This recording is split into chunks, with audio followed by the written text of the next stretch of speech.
അത് വിശ്വാസം വേണ്ടേ? ചില കാര്യങ്ങളിൽ വലിയ വിശ്വാസം, ചില കാര്യങ്ങളിൽ വിശ്വാസമില്ല. ഞാൻ നിങ്ങളോട് ഗുണകാംക്ഷയായിട്ട് പറയുന്നു, ഈമാനില്ലാത്ത ഒരു പ്രവർത്തനം കൊണ്ടും കാര്യമില്ല.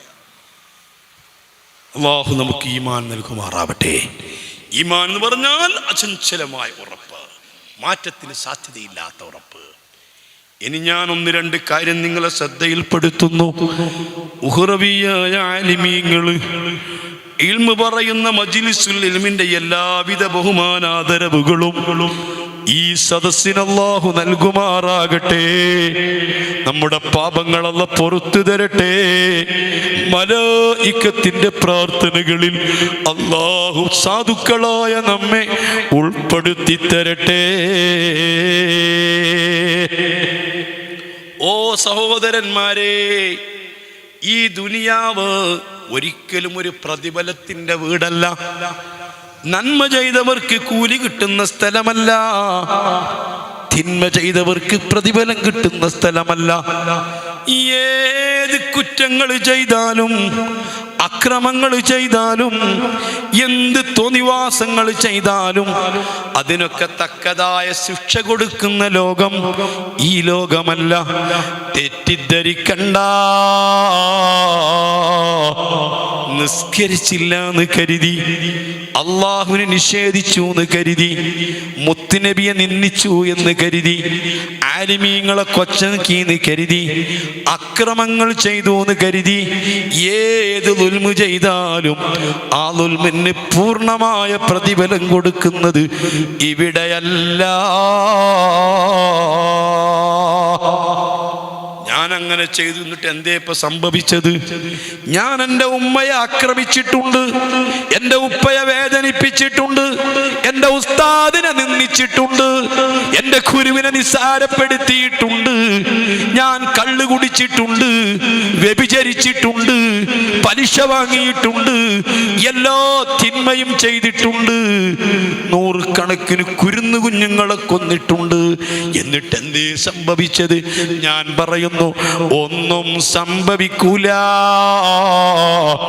മനുഷ്യൻ ചെയ്യുന്ന തെറ്റുകൾക്ക് പൂർണ്ണമായ പ്രതിഫലം കൊടുക്കുന്നത് ഇവിടെയല്ല.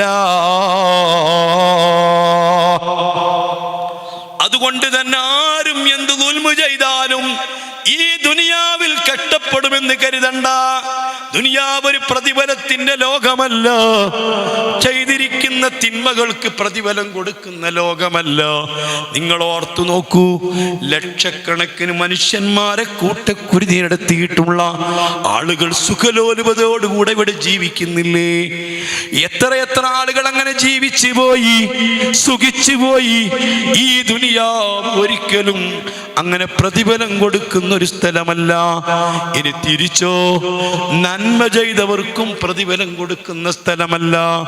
അങ്ങനെയൊക്കെ നിസ്കരിച്ചിട്ട്, അങ്ങനെയൊക്കെ ധർമ്മം കൊടുത്തിട്ട്, അങ്ങനെയൊക്കെ ദീനീ ഖിദ്മ ചെയ്തിട്ട്, അങ്ങനെയൊക്കെ ത്യാഗം ചെയ്തിട്ട്, ആയിരക്കണക്കിന് സ്വലാത്ത് ചൊല്ലിയിട്ട്, ആയിരക്കണക്കിന് ദിക്ർ ചൊല്ലിയിട്ട്, എല്ലാ ദിവസവും സുന്നത്ത് നോമ്പ് നോറ്റിട്ട്, പാതിരാക്ക് എഴുന്നേറ്റ് നിസ്കരിച്ചിട്ട്, അയാൾക്കാണല്ലോ ഈ ദുരിതങ്ങൾ വന്നെത്തിയത്, അയാൾക്കാണല്ലോ മാരക രോഗം വന്നത്, അയാൾക്കാണല്ലോ സാമ്പത്തിക നഷ്ടം വന്നത്, അയാൾക്കാണല്ലോ കഷ്ടപ്പാടുകളുള്ളത്. മോനെ, ഈ ദുനിയാവ് താൻ ചെയ്ത നന്മകൾക്ക് പ്രതിഫലം കൊടുക്കുന്ന ലോകമല്ല. ഉമ്മമാരി തിരിച്ചറിഞ്ഞോ? ആ വഅദിനും ധർമ്മം കൊടുത്തിരുന്നു, ആ ഉസ്താദിനോടും ദുആ ചെയ്യിപ്പിച്ചിരുന്നു, ആ സദസ്സിലേക്കും ധർമ്മം കൊടുത്തിരുന്നു, അങ്ങനെ ഒരുപാട് നന്മ ചെയ്തിരുന്നു, ഒരുപാട് ഖത്മ ഖുർആൻ ഓതിയിരുന്നു. എന്നിട്ടും വല്ലാത്ത കഷ്ടം തന്നെ, ദുരിതം തന്നെ. അതുകൊണ്ട് ഇനി ഞാനതൊന്നും ചെയ്യുന്നില്ല. പറയണ്ട പെങ്ങളെ,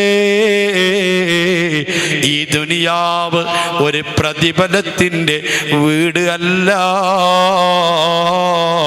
നന്മ ചെയ്തവർക്ക് പൂർണ്ണമായ പ്രതിഫലം കൊടുക്കുന്നത് ഇവിടെയല്ല, തിന്മ ചെയ്തവർക്ക് പൂർണ്ണമായ ശിക്ഷ കൊടുക്കുന്നതും ഇവിടെയല്ല.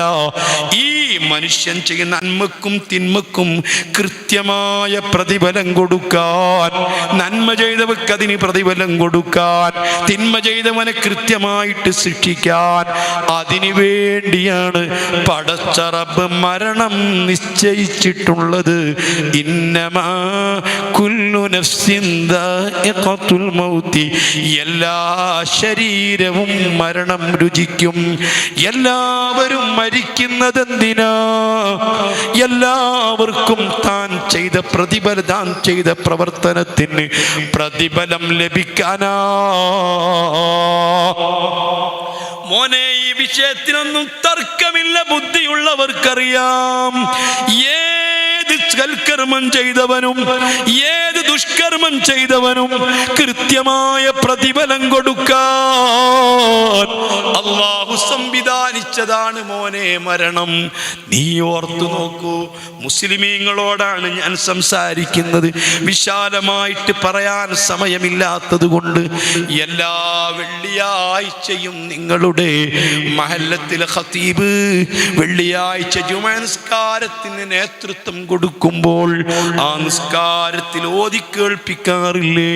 കഴിഞ്ഞ വെള്ളിയാഴ്ച ഓതിയിട്ടില്ലേ? ഇൻഷാ അല്ലാഹ് മറ്റന്നാൾ ഓതുകയില്ലേ? എല്ലാ വെള്ളിയാഴ്ചയും ഓതാറില്ലേ? എല്ലാ പള്ളിയിലും ഓതാറില്ലേ? ഖതീബ് മാറിയാലും ഈ സൂറത്ത് മാറ്റം വരുത്താറില്ല. പള്ളി മാറിയാലും മാറ്റം വരുത്താറില്ല. മക്കയിൽ ഓതിയിട്ടുണ്ട്, മദീനയിൽ ഓതിയിട്ടുണ്ട്, മസ്ജിദുൽ അഖ്സയിൽ ഓതിയിട്ടുണ്ട്, സർവ്വ പള്ളികളിലും ഓതിയിട്ടുണ്ട്. ഫദക്കിർ ഇന്നമാ അൻത മുദക്കിർ ലസ്ത അലൈഹിം ബിമുസൈത്തിർ ഇല്ലാ മൻ തവല്ലാ വകഫർ ഫയുഅദ്ദിബുഹുല്ലാഹുൽ അദാബൽ അക്ബർ. എന്തിനെക്കുറിച്ചെല്ലാം ചിന്തിക്കുന്ന ചെറുപ്പക്കാരാ, സർവകാര്യങ്ങളെക്കുറിച്ചും പഠിക്കാനും അറിയാനും താല്പര്യമുള്ള ചെറുപ്പക്കാരാ, ഇത് മാത്രം എന്തുകൊണ്ട് നീ ചിന്തിച്ചില്ല? എന്തുകൊണ്ട് നീ ചോദിച്ചില്ല? അല്ലാ 20, 30, 40, 50, 60, 70 വയസ്സായിട്ട് ഇന്ന് വരെ ചോദിച്ചോ നിന്റെ ഉസ്താദിനോട്, എന്താണ് ഉസ്താദേ ഈ സൂറത്ത് തന്നെ ഓതുന്നത്, ഈ ആയത്ത് തന്നെ ഓതുന്നത്? ചില ഭാഗങ്ങളൊക്കെ ചിലര് പതുക്കെ ഓതുന്നുവെങ്കിലും ഈ ഭാഗം ഉറക്കെ തന്നെ ഓതാറുണ്ട്. മറ്റു നിസ്കാരങ്ങളിലൊക്കെ പകൽ സമയത്തെ നിസ്കാരങ്ങളൊക്കെ പതുക്കെയാണ് ഓതുന്നതെങ്കിലും ജുമുഅ നിസ്കാരത്തിൽ എല്ലാം ഉറക്കെ ഓതാറുണ്ട്. എന്താണ് ഈ ഓതി കേൾപ്പിക്കുന്നത് എന്ന് ചിന്തിച്ചിട്ടുണ്ടോ? എന്താണ് നീ ഒന്ന് ചിന്തിക്കാതിരുന്നത്, ഒന്ന് അന്വേഷിക്കാതിരുന്നത്, ഒന്ന് ബോധമില്ലാതിരുന്നത്? ഫദക്കിർ നബിയേ, തങ്ങൾ ഓർമ്മപ്പെടുത്തി കൊടുക്കണം. അള്ളാഹുവിനെ പറ്റി ഓർമ്മപ്പെടുത്തി കൊടുക്കണം. അള്ളാഹുവിന്റെ അനുഗ്രഹങ്ങളെ പറ്റി ഓർമ്മപ്പെടുത്തി കൊടുക്കണം. അള്ളാഹുവിന്റെ ശിക്ഷയെ പറ്റി ഓർമ്മപ്പെടുത്തി കൊടുക്കണം. ആഖിറത്തെ പറ്റി ഓർമ്മപ്പെടുത്തി കൊടുക്കണം. എനിക്കും നിനക്കും വരാൻ പോകുന്ന ഭാവിയെ പറ്റി ഓർമ്മപ്പെടുത്തി കൊടുക്കണം. ഒരാളോടും നിർബന്ധിക്കേണ്ടതില്ല, നിർബന്ധിച്ചു നിസ്കരിപ്പിക്കേണ്ടതില്ല, നിർബന്ധിച്ച് നോമ്പടിപ്പിക്കേണ്ടതില്ല, നിർബന്ധിച്ച് വിശ്വസിപ്പിക്കേണ്ടതില്ല, നിർബന്ധിച്ച് മതപരിവർത്തനം നടത്തേണ്ടതില്ല. പക്ഷേ ഓർമ്മപ്പെടുത്തി കൊടുക്കണം. അല്ലാഹു സുബ്ഹാനഹു വ തആല എനിക്കും നിനക്കും ചെയ്തുകൊണ്ടിരിക്കുന്ന നിഅമത്തുകളെ പറ്റി, അനുഗ്രഹങ്ങളെ പറ്റി നിങ്ങൾ ഓർമ്മപ്പെടുത്തി കൊടുക്കണം നബിയേ. അല്ലാഹുവിന്റെ റസൂലിന്റെ ഖലീഫമാരാകുന്ന പ്രതിനിധികളാകുന്ന ഖിതാബുൽ തക്ലീഫിന്റെ പ്രതിനിധികളാണല്ലോ പണ്ഡിതന്മാര്. ഖിതാബുൽ വദഇന്റെ പ്രതിനിധികളാണ് ഔലിയാക്കള്. അതേ സമയത്ത് അല്ലാഹു തആലയുടെ ഖിതാബുൽ തക്ലീഫ്, ആ ഖിതാബുൽ തക്ലീഫിന്റെ പ്രതിനിധികളാകുന്ന പണ്ഡിതന്മാരായി ഓർമ്മപ്പെടുത്തി കൊടുക്കുന്നത്. മോനെ, ഞാൻ നിന്നോടൊന്ന് ചോദിച്ചോട്ടെ, 24 മണിക്കൂറും നിന്റെ ഹാർട്ട് കടന്ന് മിടിക്കുന്നുണ്ട്. നിന്റെ ഹാർട്ടിന്റെ മിടിപ്പ് എപ്പോഴാണോ നിൽക്കുന്നത്, കിട്ടുന്നത്. ആ സമയത്ത് നീ മരിച്ച് മയ്യിത്തായി, പിന്നെ നിന്നെ കൊണ്ടൊരു ഉപകാരമില്ല. നിന്റെ കണ്ണ് പിന്നെ എന്തിന്, നിന്റെ കാല് പിന്നെ എന്തിന്, പിന്നെ നിന്റെ ഡിഗ്രികൾ പിന്നെ എന്തിന്, പിന്നെ നിന്റെ കഴിവുകളൊക്കെ എന്തിന്, പിന്നെ നിന്നെ എന്തിന് പറ്റും? നിന്റെ ആട്ടിന്റെ മിടിപ്പ് നിന്നാൽ ഭാര്യയാക്ക് നിന്നെ വേണ്ടല്ലോ, ഉപ്പാക്ക് മക്കളെ വേണ്ടല്ലോ, മക്കൾക്ക് ഉപ്പയെ വേണ്ടല്ലോ. 24 മണിക്കൂറും ഇടതടവില്ലാതെ നിന്റെ ഹാർട്ട് മിടിക്കുകയാ. നിന്റെ മാതാവിന്റെ ഗർഭാശയത്തിൽ 4 മാസം പ്രായമെത്തിയപ്പോൾ, ഭ്രൂണത്തിന് 4 മാസം തികഞ്ഞപ്പോൾ അന്ന് തുടങ്ങിയ മിടിപ്പാണ്, ഇടയ്ക്ക് വെച്ച് നിന്ന് പോയിട്ടില്ല. എത്ര കാലമായി നീ ഓടിച്ചു കൊണ്ടിരിക്കുന്ന ബൈക്കോ കാറോ മോട്ടോർ വാഹനമോ അതിന്റെ എഞ്ചിൻ ഇങ്ങനെ മിടിക്കും, പക്ഷേ സ്റ്റാർട്ട് ചെയ്താലേ അത് മിടിക്കൂ. ഓഫ് ചെയ്ത് എവിടെയെങ്കിലും കൊണ്ടുപോയി വെച്ചാൽ അത് മിടിക്കൂല, അതങ്ങനെ തുള്ളൂല. അതേ സമയത്തിന്റെ കയ്യും കാലും കണ്ണും കാതും നിന്റെ ശരീരത്തിലെ ബാഹ്യാവയവങ്ങൾ മുഴുവനും നിശ്ചലമായി. നീ കിടന്നുറങ്ങുമ്പോഴും നിന്റെ ഹാർട്ട് മിടിക്കുന്നുണ്ട്. ആ മിടിച്ചു കൊണ്ടിരിക്കുന്ന ഹാർട്ടിന് ഇന്ന് വരെ കംപ്ലൈന്റ് വന്നിട്ടില്ല, ഹാർട്ടിന് ഇന്ന് വരെ ബ്ലോക്ക് വന്നിട്ടില്ലല്ലോ, ആ ഹാർട്ട് ഇന്ന് വരെ റിപ്പയർ ചെയ്തിട്ടില്ലല്ലോ, ഓയിൽ ചേഞ്ച് ചെയ്തിട്ടില്ലല്ലോ, അതിന് സർവീസ് നടത്തിയിട്ടില്ലല്ലോ. 1,00,000 കിലോമീറ്റർ ഓടുമ്പോൾ എത്ര തവണ നിന്റെ എഞ്ചിൻ സർവീസ് നടത്തണം, ഓയിൽ ചേഞ്ച് ചെയ്യണം, എന്തെല്ലാം മാറ്റി കൊടുക്കണം. അല്ലാ, 60, 70, 80, 90 വയസ്സായിട്ട് ഇന്ന് വരെ നിന്റെ ഹാർട്ടിന് ഒരു പണിയും എടുത്തിട്ടില്ല. ആരാ ഇതിങ്ങനെ മിടിപ്പിച്ചു കൊണ്ടിരിക്കുന്നത്? അല്ലാ, നിന്റെ കണ്ണെന്തൊരത്ഭുതമാ. ഈ കണ്ണിലെ കാഴ്ച നിലനിൽക്കാൻ കണ്ണിലെപ്പോഴും വെള്ളം വേണം, ഉപ്പ് രസമുള്ള വെള്ളം വേണം. ആ ഉപ്പ് രസമുള്ള വെള്ളം കണ്ണിലേക്ക് ഇങ്ങനെ ചൊരിഞ്ഞുകൊണ്ടിരിക്കുകയാ. നിന്റെ കൺപോളയുടെ താഴ്ഭാഗത്തുള്ള ഗ്രന്ഥികളിൽ നിന്ന് ഈ കണ്ണുനീരിങ്ങനെ ചൊരിഞ്ഞുകൊണ്ടിരിക്കുകയാ. ആ കണ്ണുനീര് നിന്റെ കണ്ണിൽ ചൊരിയാതിരുന്നാൽ നിന്റെ കണ്ണിന് കാഴ്ച കിട്ടൂല. അല്ലാഹു സുബ്ഹാനഹു വ തആല നിന്റെ കണ്ണുകൾ സൃഷ്ടിച്ച് സംവിധാനിച്ച് അതിനുശേഷം ഇടയ്ക്കിടയ്ക്ക് മറ്റാതിരിക്കാൻ വെള്ളം ഒഴിച്ചു കൊടുക്കണമെന്ന് നിന്നോട് പറഞ്ഞിരുന്നെങ്കിൽ നിനക്ക് എന്തെങ്കിലും കാര്യങ്ങൾ ചെയ്യാൻ പറ്റുമോ? നിനക്ക് എന്തെങ്കിലും സിനിമ കാണാൻ പറ്റുമോ? ഫുട്ബോൾ കണ്ട് രസിക്കാൻ നിനക്ക് പറ്റുമോ? എന്തെങ്കിലും ജോലി ചെയ്യാൻ നിനക്ക് പറ്റുമോ? ഒന്ന് ഉറങ്ങാൻ നിനക്ക് പറ്റുമോ?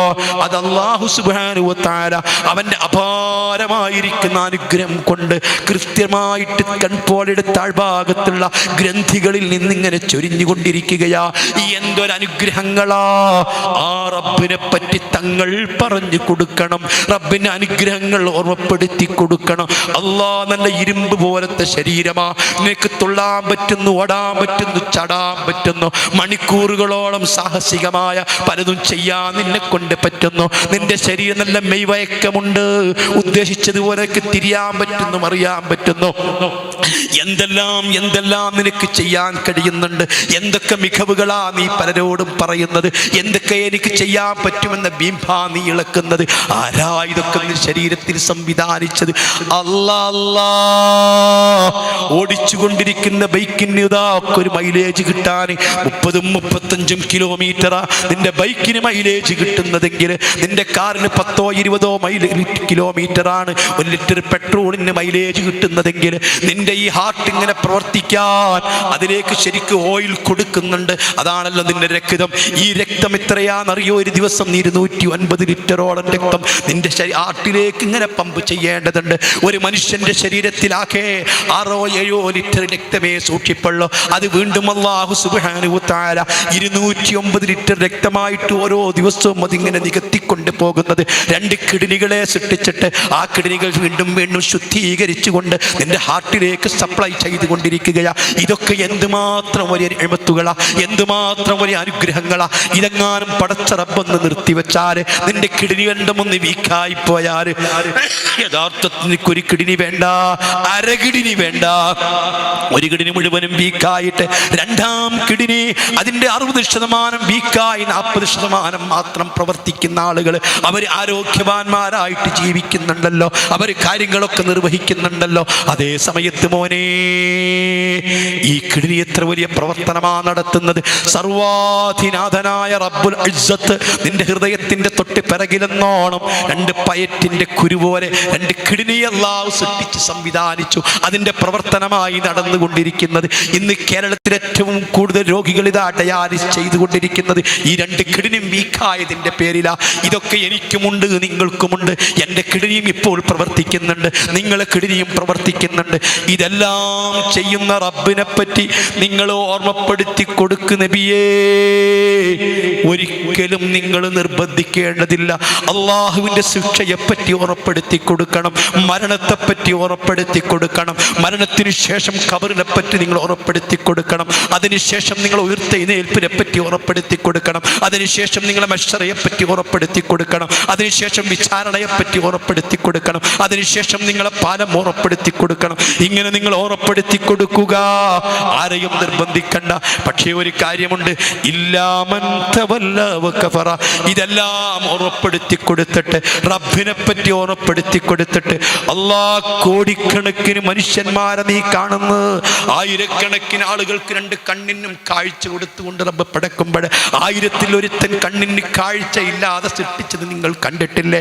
അവനും കൂടി കണ്ണു കൊടുക്കാൻ റബ്ബിന് കഴിയാത്തത് കൊണ്ടല്ല, അവന് കണ്ണിന് കാഴ്ച വേണം എന്ന് റബ്ബിന് അറിയാത്തത് കൊണ്ടല്ല, അവനോട് പടച്ച റബ്ബിന് പ്രത്യേകം വിരോധം ഉള്ളത് കൊണ്ടല്ല, അവന് കണ്ണിന് കാഴ്ച കൊടുക്കാൻ റബ്ബിന് സാധിക്കാത്തത് കൊണ്ടല്ല, അവനോട് പ്രത്യേകം കുയിന്തോ വെറുപ്പോ ഉള്ളത് കൊണ്ടല്ല.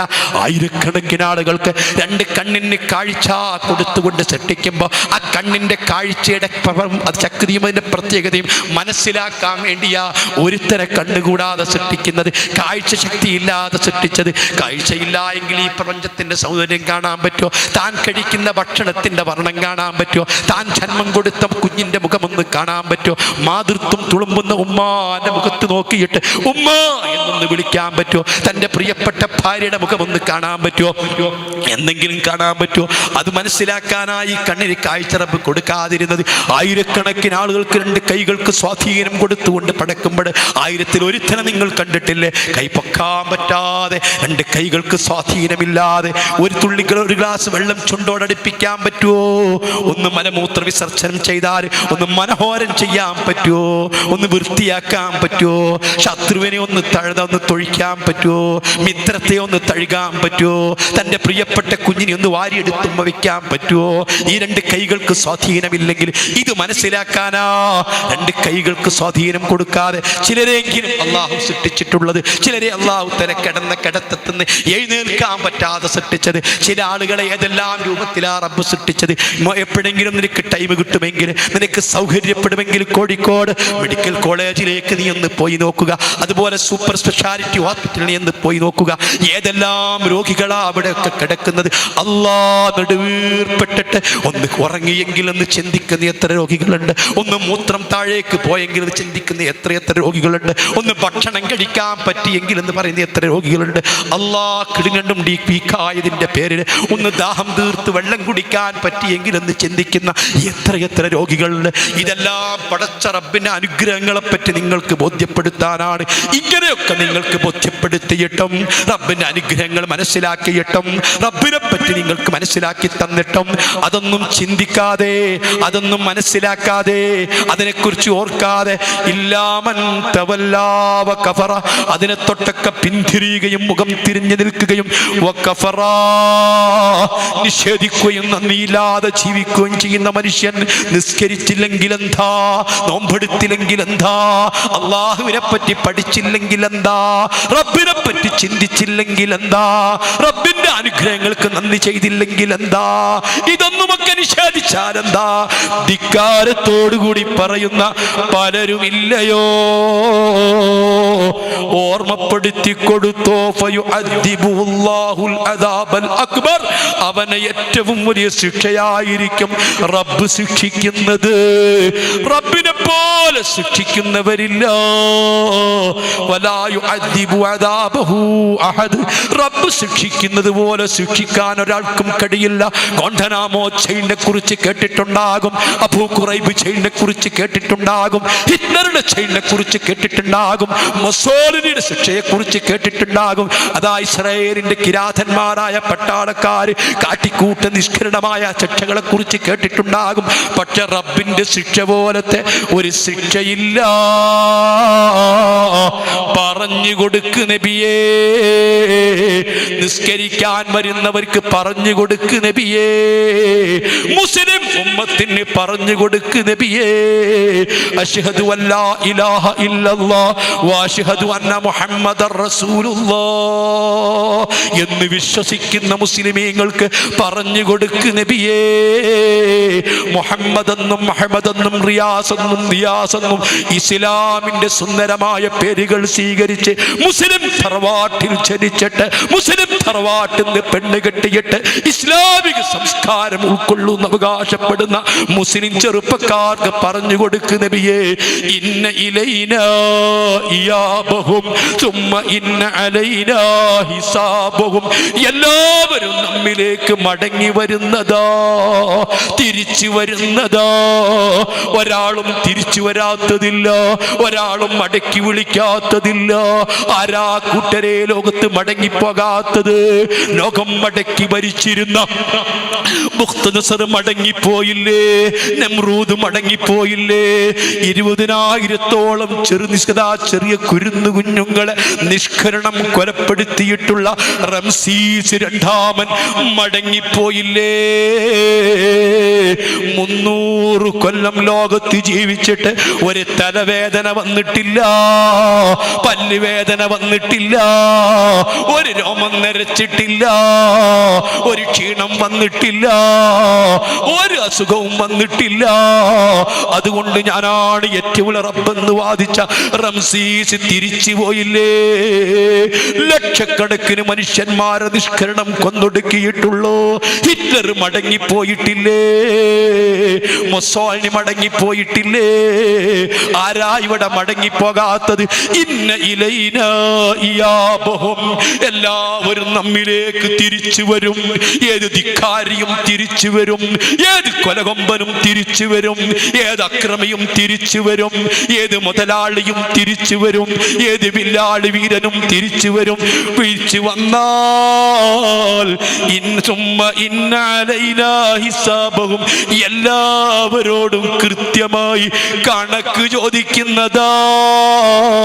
നന്മ ചെയ്തതിനെ പറ്റി, തിന്മ ചെയ്തതിനെ പറ്റി, അനുഗ്രഹങ്ങൾ ഉപയോഗപ്പെടുത്തിയതിനെ പറ്റി, ഭക്ഷണം കഴിച്ചതിനെ പറ്റി, വെള്ളം കുടിച്ചതിനെ പറ്റി, റബ്ബ് തന്ന അനുഗ്രഹങ്ങൾ ഉപയോഗപ്പെടുത്തിയതിനെ പറ്റി നമ്മൾ കണക്ക് ചോദിക്കുന്നതാ. അതിന് തിരിച്ചു വരുന്നതാ. ഖാലല്ലാഹു അസ്സ വജൽ, എല്ലാവരും തിരിച്ചു വരും. അതാണ് കുല്ലു നഫ്സിൻ ദാഇഖത്തുൽ മൗത്ത്, എല്ലാവരും മരണത്തെ രുചിക്കും. കാരണം ഇന്നമാ തുവഫൗന ഉജൂറക്കും യൗമൽ ഖിയാമ, നിങ്ങൾ ചെയ്ത പ്രവർത്തനത്തിന്റെ പൂർണ്ണമായ പ്രതിഫലം ഖിയാമത്ത് നാളിലേ നൽകപ്പെടും. അങ്ങനെ മനസ്സിലായിക്കോ. മരിച്ച് ഖബറിലെത്തിക്കഴിഞ്ഞാൽ തന്നെ കൂലി കിട്ടിത്തുടങ്ങുന്നു, മനസ്സിലാക്കണ്ട. ഇല്ല, ഖബറിലെത്തിയാ പിന്നെ ചെയ്ത സൽക്കർമ്മത്തിന് കൂലി കിട്ടിപ്പോയി, മനസ്സിലാക്കണ്ട. ഖബറിലെത്തിയാൽ തന്നെ ചെയ്ത തെറ്റുകൾ ശിക്ഷ കിട്ടാൻ പൂർണ്ണമായി കിട്ടി, മനസ്സിലാക്കണ്ട. പ്രതിഫലത്തിന്റെ ദിവസം യൗമുൽ ഖിയാമ, അതിനുവേണ്ടി നിങ്ങളെ എല്ലാവരും മരണം രുചിക്കും, എല്ലാവരും മരിക്കും. അതാണ് മരണം തുടക്കമാണ് എന്ന് പറഞ്ഞത്. പ്രതിഫലത്തിന്റെ തുടക്കമാണ് മരണം. ഇനി എൻ്റെ പ്രിയപ്പെട്ട സഹോദരന്മാരെ, ഒരു കാര്യം കൂടി നിങ്ങളെ ശ്രദ്ധയിൽപ്പെടുത്തുകയാണ്. നിങ്ങൾക്കറിയുമോ, നമുക്ക് പരിചയമുള്ള ആയിരക്കണക്കിന് ആളുകൾ മരിച്ചു പോയിട്ടുണ്ട്. മരിച്ചവരെ നമ്മൾ അറിഞ്ഞിട്ടുണ്ട്. അവരെ ജനാസ നമ്മൾ സന്ദർശിച്ചിട്ടുണ്ട്. പലരുടെയും മയ്യത്ത് നമ്മൾ കുളിപ്പിച്ചിട്ടുണ്ട്. അവരെ മയ്യത്ത് നമ്മൾ കഫൻ ചെയ്തിട്ടുണ്ട്. പല മയ്യത്തും നമ്മൾ ചുമന്നിട്ടുണ്ട്. പല മയ്യത്തും നമ്മൾ നിസ്കരിച്ചിട്ടുണ്ട്. പല മരിച്ച ആളുകളെയും നമ്മൾ ഖബറിലേക്ക് ഇറക്കി കിടത്തിയിട്ടുണ്ട്. പല മയ്യത്തുകളുടെയും മേലെ നമ്മൾ കല്ല് വെച്ചിട്ടുണ്ട്. ആ മയ്യത്തിൻ്റെ മേൽ കണ്ണുനീരോടുകൂടി നമ്മൾ മണ്ണ് വാരിയിട്ടിട്ടുണ്ട്. പല മയ്യത്തിൻ്റെയും ഖബറും പുറത്ത് നമ്മൾ ഖുർആൻ ഓതി ദുആ ചെയ്തിട്ടുണ്ട്. ആണ്ട് കഴിച്ചിട്ടുണ്ട്. ഖുർആൻ ഓതിയിട്ടുണ്ട്. സുന്നത്ത് ജമാഅത്തിന്റെ പ്രവർത്തകർ മരണപ്പെട്ടാൽ മറ്റു പ്രവർത്തകരെല്ലാം ആ പ്രവർത്തകന് വേണ്ടി മയ്യത്ത് നിസ്കരിക്കാറുണ്ട്, ദിക്ർ ചൊല്ലാറുണ്ട്, ഖുർആൻ ഓതാറുണ്ട്, കഴിയുന്നത്ര സുഹൃതങ്ങൾ ചെയ്ത് ഹദിയ ചെയ്യാറുണ്ട്. ഇതെല്ലാം നമ്മൾ ചെയ്യാറുണ്ട്. പക്ഷേ ഞാൻ ചോദിക്കുന്നു, ഇന്ന് വരെ മരിക്കുന്ന മനുഷ്യൻ മരിച്ചപ്പോൾ അനുഭവിച്ചതെന്താണെന്ന് അറിഞ്ഞിട്ടുണ്ടോ? ആ മനുഷ്യൻ മരിച്ചപ്പോൾ എന്തായിരിക്കും അയാൾക്ക് അനുഭവപ്പെട്ടത്? അല്ലാ, എൻ്റെ ഉപ്പ മരിച്ചുപോയി, എൻ്റെ ഉപ്പാക്ക് മരണസമയത്ത് എന്തേ സംഭവിച്ചത്? അല്ലാ, നമ്മുടെ പല ഉസ്താദുമാരും മരിച്ചു പോയിട്ടുണ്ട്. അവർക്ക് മരിക്കുമ്പോൾ എന്താ സംഭവിച്ചത്? ഇനി ഇൻഷാ അല്ലാഹ് ഈ ഭൂമിയിൽ ആരൊക്കെ ജീവിച്ചിരിക്കുന്നുണ്ട് അവരൊക്കെയും മരണം രുചിക്കും. എന്തായിരിക്കും അപ്പോൾ സംഭവിക്കുക? ഈ പ്രസംഗിക്കുന്ന ഞാന് പ്രസംഗം കഴിഞ്ഞ് ഞാൻ വീട്ടിൽ തിരിച്ചെത്തുമോ? ഗ്യാരണ്ടിയില്ലല്ലോ. ഇനി ഒരു പ്രഭാഷണത്തിന് എനിക്ക് സാധിക്കുമോ? അറിയില്ലല്ലോ. ഇനി ഒരു പ്രഭാഷണം കേൾക്കാൻ നിങ്ങൾക്ക് കഴിയുമോ? അറിയില്ലല്ലോ. അതുകൊണ്ടല്ലേ മുത്തുനബി പഠിപ്പിച്ചത്, ഏത് സമയത്ത് നിസ്കാരത്തിലേക്ക് നിൽക്കുമ്പോഴും ഇത് എന്റെ അവസാനത്തെ നിസ്കാരമാ എന്ന് കരുതി വേണം നിസ്കരിക്കാൻ. എനിക്ക് കഴിയില്ല എന്റെ റബ്ബിന്റെ മുമ്പിൽ ഒരു സുജൂദ് ചെയ്യാൻ എനിക്ക് കഴിഞ്ഞെന്ന് വരില്ല. എന്റെ റബ്ബിനെ ഒന്ന് വാഴ്ത്താൻ എനിക്ക് കഴിഞ്ഞെന്ന് വരില്ല. ഒരു തഹ്ലീൽ ചൊല്ലാൻ എനിക്ക് കഴിഞ്ഞെന്ന് വരില്ല. ആഖിർ സമാനിലെ മക്കളെ, നിങ്ങൾക്കറിയുമോ ഹബീബായ മുഹമ്മദുർ റസൂലുള്ളാഹ് സ്വല്ലല്ലാഹു അലൈഹി വസല്ലമ തങ്ങളെ അരികിൽ ഒട്ടുമിക്ക സമയത്തും ബഹുമാനപ്പെട്ട മുഖറബുൽ അംലാക്ക് ജിബ്രീൽ അലൈഹിസ്സലാം വന്നിരുന്നത് ദിഹ്യത്തുൽ കൽബി എന്ന സ്വഹാബിയുടെ രൂപത്തിലായിരുന്നു. അതിസുന്ദരനാ, വലിയ മാന്യനാ, വലിയ തറവാട്ടുകാരനാ. അദ്ദേഹം നബി സല്ലല്ലാഹു അലൈഹി വസല്ലമ തങ്ങളെ കൊണ്ട് വിശ്വസിച്ച് ഹബീബിന്റെ തിരുസവിധത്തിലെത്തിയപ്പോൾ അല്ലാഹുവിന്റെ റസൂലിന്റെ കൈവെള്ളയിൽ വെച്ച് കൈപിടിച്ച് കലിമ ചൊല്ലാൻ ഒരുങ്ങിയപ്പോൾ അശ്ഹദു അല്ലാ ഇലാഹ ഇല്ലല്ലാഹ് വ അശ്ഹദു അന്ന മുഹമ്മദർ റസൂലുള്ളാഹ് എന്ന് കലിമ ചൊല്ലിയപ്പോൾ പെട്ടെന്ന് കൈയങ്ങ് വലിച്ചിട്ട് പറഞ്ഞു, ഇല്ല ഉരീദു അൻ അശ്തരിത, ഞാൻ തങ്ങളെ കൈപിടിച്ച് കലിമ ചൊല്ലി ഇസ്ലാമിൽ ചേരാൻ എനിക്ക് തങ്ങളൊരു നിബന്ധന വെക്കണം. എനിക്ക് തങ്ങളോട് നിബന്ധന വെക്കാനുണ്ട്. ഒന്നുമല്ല, എൻ്റെ പാപങ്ങൾ പൊറുക്കണം, ചെയ്തു കൂട്ടിയ പാപങ്ങൾ പൊറുക്കണം. അല്ലാഹുവിൻ്റെ റസൂൽ സ്വല്ലല്ലാഹു അലൈഹി വസല്ലമ എന്താണ് ദിഹിയാ നിങ്ങൾ പറയുന്നത്? യാ റസൂലല്ലാഹ്, എനിക്ക് ഒന്നിലധികം ഭാര്യമാരുണ്ട്. ഞാൻ 100ഓളം കുഞ്ഞുങ്ങളെ, കുരുന്നു മക്കളെ ഈ കൈകൊണ്ട് കൊല ചെയ്തിട്ടുണ്ട്. എത്ര ചെറിയ മക്കളാ, പിഞ്ചു പൈതങ്ങളാ. ഒരു പിഞ്ചു പൈതലിനെ കൊന്നവനെ പറ്റി തന്നെ നമുക്ക് എന്തൊരു പുച്ഛമാണ്, എന്തൊരു വിരോധമാണ്. ആ സ്ഥാനത്ത് 100 കുഞ്ഞുങ്ങളെ ഈ കൈകൊണ്ട് കൊന്നിട്ടുണ്ട്. എന്റെ റബ്ബ് പൊറുക്കുമോ?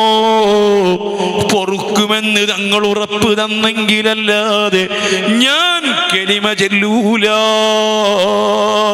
ഹബീബായ തങ്ങൾ പറഞ്ഞു, അശ്ഹദു അല്ലാ ഇലാഹ ഇല്ലല്ലാഹ് വഅശ്ഹദു അന്ന മുഹമ്മദൻ അബ്ദുഹു വറസൂലുഹു. ഈ ഒരൊറ്റ കലിമത്ത് സർവ പാപങ്ങളും പൊറുപ്പിക്കുന്നതാ. ഒരു മാള് കലിമ ചൊല്ലലോടുകൂടി സർവ പാപങ്ങളും പൊറുക്കുന്നതാ. അല്ലാഹു നമുക്കൊക്കെ കനിഞ്ഞു നൽകട്ടെ. ഈ പാപം മുഴുവൻ പൊറുക്കാൻ പറ്റുന്ന ഒരൊറ്റ കലിമയാണ് ഷഹാദത്തു കലിമ. ഈ ഷഹാദത്ത് കലിമ ഒരൊറ്റ വട്ടം ചൊല്ലിയപ്പോ 100 കുഞ്ഞുങ്ങളെ കൊന്ന പാപവും പൊറുക്കപ്പെട്ടു. പറഞ്ഞതാരാ? അല്ലാഹുണ്ടെന്ന് പറഞ്ഞ നബി, ആഖിറമുണ്ടെന്ന് പഠിപ്പിച്ച നബി, ഖുർആൻ അല്ലാഹുവിന്റെ കലാമാണെന്ന് പഠിപ്പിച്ച നബി. എങ്കിലും മക്കളെ, ഞാനും നിങ്ങളും ദിവസം എത്ര കലിമ ചൊല്ലുന്നു? വുളു എടുക്കുന്ന സമയത്ത് ചൊല്ലുന്നു, വുളു എടുത്ത ശേഷം ചൊല്ലുന്നു, അത്തഹിയ്യാത്തുൽ ചൊല്ലുന്നു. എത്ര തവണ ഈ കലിമ ചൊല്ലുന്നുണ്ട്? പാപം പൊറുക്കൂലേ? ഈമാനുണ്ടെങ്കിൽ പൊറുക്കൂലേ? പൊറുക്കണമെന്ന ഉദ്ദേശത്തിൽ ചൊല്ലണ്ടേ? ഈമാനുണ്ടെങ്കിൽ അതൊക്കെ വലിയ ഭാഗ്യമല്ലേ? അതുകൊണ്ട് ഓരോ തവണയും നിസ്കാരത്തിലേക്ക് നിൽക്കുമ്പോ എനിക്കൊരു കലിമ ചൊല്ലാൻ കഴിഞ്ഞെന്ന് വരില്ല. അല്ലാ, മനുഷ്യൻ ചൊല്ലുന്ന ദിക്റിൽ, അല്ലാഹുവിനെ പറ്റി പറയുന്ന ദിക്റിൽ ഏറ്റവും വലിയ ദിക്റാണ് അല്ലാഹു അക്ബർ. അതുകൊണ്ടാണല്ലോ നിസ്കാരത്തിൽ ഒരു നിമിഷം പോലും ദിക്റില്ലാത്ത സമയമുണ്ടാവരുത്. ഖിയാമിൽ വേണം, റുകൂഇൽ വേണം, സുജൂദിൽ വേണം. ആ റുകൂഇൽ നിന്നും സുജൂദിൽ നിന്നുമൊക്കെ അതാ ഒരു ഫർദിൽ നിന്ന് മറ്റൊരു ഫർദിലേക്ക് നീങ്ങുന്ന ആ സമയത്ത് പോലും ദിക്റിനെ തൊട്ടൊഴിഞ്ഞുകൂടാ. അതുകൊണ്ടാണ് ഓരോ ഫർദിൽ നിന്നും തൊട്ടടുത്ത ഫർദിലേക്ക് നീങ്ങുമ്പോ അവിടെ എത്തുന്നത് വരെ ഇന്ത്യക്കാരാത്തിന്റെ തക്ബീർ നീട്ടണമെന്ന് പറയുന്നത് അതിനാ. അതേ സമയത്ത് തക്ബീറത്തുൽ ഇഹ്റാം അത് നീട്ടിച്ചൊല്ലണ്ട, നീട്ടാൻ പാടില്ല. അല്ലാഹു അക്ബർ എന്ന് നീട്ടി തക്ബീർ ചൊല്ലണ്ട, അവിടെ നീട്ടലില്ല. ഇന്ത്യക്കാലത്തിന്റെ തക്ബീർ അങ്ങനെയല്ല. ഓരോ റുക്നിൽ നിന്നും അടുത്തതിലേക്ക് നീങ്ങുമ്പോ അവിടെ എത്തുന്നത് വരെ ഇത് നീട്ടിച്ചൊല്ലേണ്ടതാ. ഒരു നിമിഷം പോലും നിസ്കാരത്തിൽ ദിക്റില്ലാത്ത സമയമുണ്ടാവരുത് എന്ന് കരുതിയിട്ടാ. അത്രയ്ക്ക് പുണ്യപ്പെട്ട ദിക്റാണ് അല്ലാഹു അക്ബർ. അതുകൊണ്ടല്ലേ പെരുന്നാക്ക് തക്ബീർ ചൊല്ലുന്നത്, അനുഗ്രഹങ്ങൾ കിട്ടുമ്പം തക്ബീർ ചൊല്ലുന്നത്. ഖബറിന്റെ അടുത്ത് വെച്ച് നബി തക്ബീർ ചൊല്ലിയത് ആ വലിയ തക്ബീർ. ഇനി ഒരു തക്ബീർ ചൊല്ലാൻ, ഒരു തസ്ബീഹ് ചൊല്ലാൻ, ഒരു തഹ്ലീൽ ചൊല്ലാൻ എനിക്ക് അവസരം കിട്ടിയെന്ന് വരൂല എന്ന ബോധത്തോടു കൂടിയാവണം ഓരോ സമയത്തും നിസ്കാരത്തിലേക്ക് നിൽക്കേണ്ടതെന്ന് താങ്കൾ പറഞ്ഞതാ.